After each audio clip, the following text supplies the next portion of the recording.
become ungovernable. It's a phrase that's become a rallying cry, a hashtag, a meme splashed across the internet. But it's more than just a catchy phrase or a trending topic.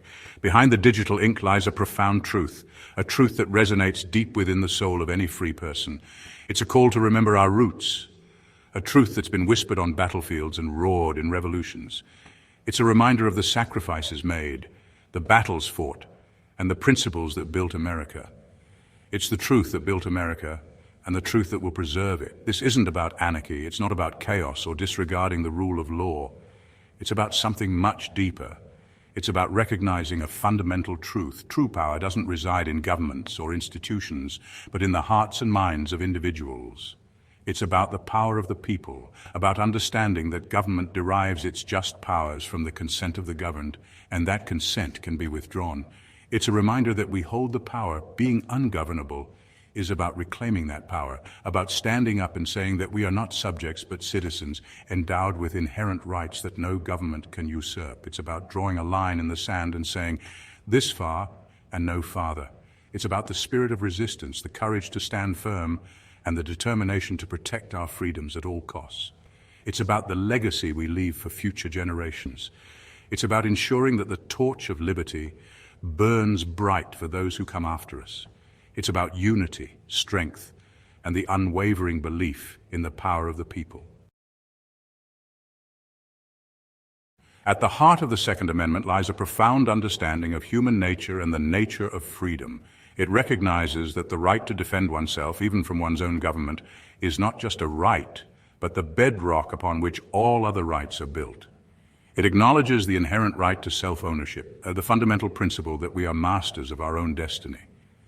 To be self-governing, we must first be self-owning. We must be free to make choices, even if those choices are deemed inconvenient or undesirable by those in power.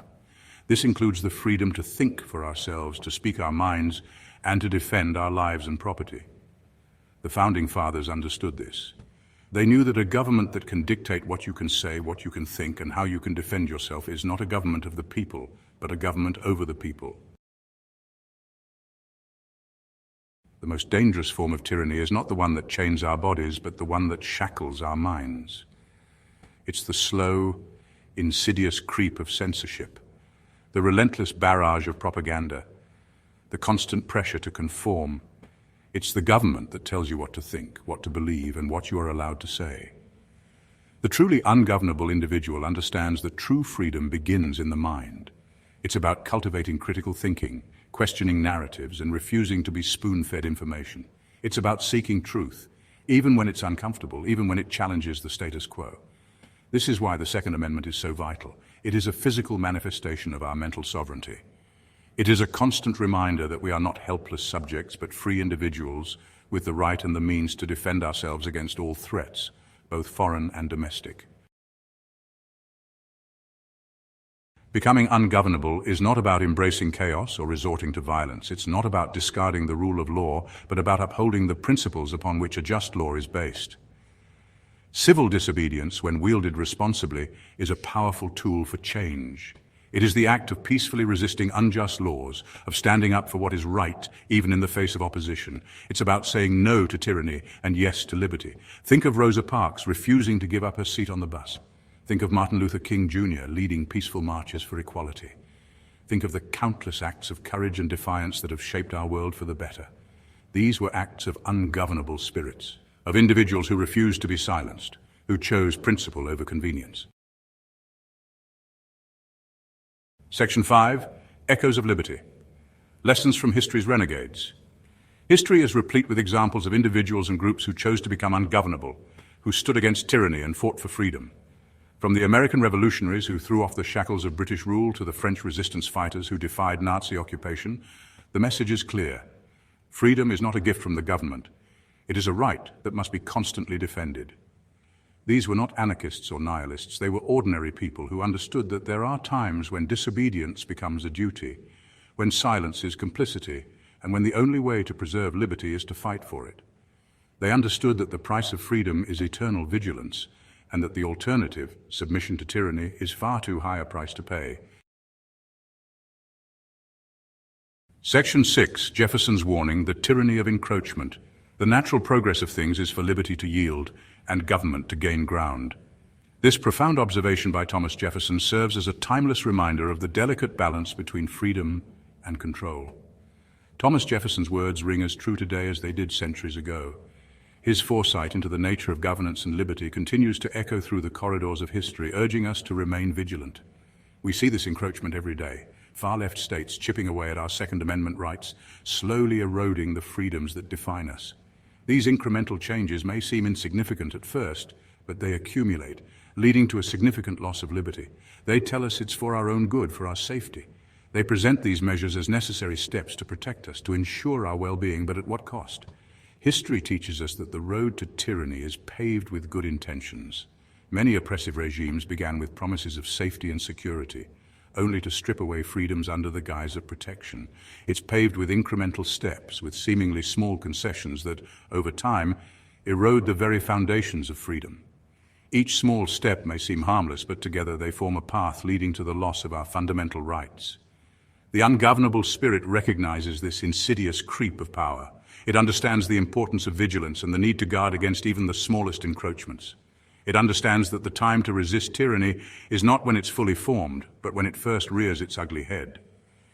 Early resistance is crucial to prevent the establishment of oppressive control. It's about drawing a line in the sand and saying no to the first encroachment, to the first attempt to infringe upon our God-given rights. By standing firm from the beginning, we protect the liberties that define our nation and ensure that freedom remains our guiding principle. Section 7. Descartes and the power of I, reclaiming your birthright. I think, therefore I am. René Descartes' famous declaration wasn't just a philosophical musing, it was a revolutionary act. It placed the individual at the center of the universe, recognizing the inherent power and autonomy of the human mind. To be ungovernable is to embrace this power, to recognize that true freedom begins with the individual. It's about taking responsibility for our own lives, our own thoughts, and our own destiny. It's about rejecting the collectivist mindset that seeks to subsume the individual into the masses. It's about remembering that we are not cogs in a machine, but free and sovereign beings with the right to chart our own course. Section 8. The sleeping giant awakens, recognizing the line in the sand. The spirit of ungovernability lies dormant within each of us, a sleeping giant waiting to be awakened. It stirs when our freedoms are threatened, when the principles we hold dear are under attack. It's the voice that whispers, "This is wrong," the feeling in your gut that tells you something is amiss. For too long, we've allowed ourselves to be lulled into complacency, to believe that our freedoms are guaranteed. We've forgotten the lessons of history, the sacrifices made by those who came before us. We've allowed ourselves to become comfortable, complacent, and ultimately governable. But the tide is turning. Across the country, people are waking up. They are seeing the erosion of their rights, the overreach of government, the relentless assault on their freedoms. And they are starting to say, enough. Section 9, a call to action. Stand ungovernable, stand free. The time for complacency is over. We are at a crossroads in history, a pivotal moment where our actions will define the future. The time for action is now. We must rediscover the spirit of the founders, the very essence of what it means to be American.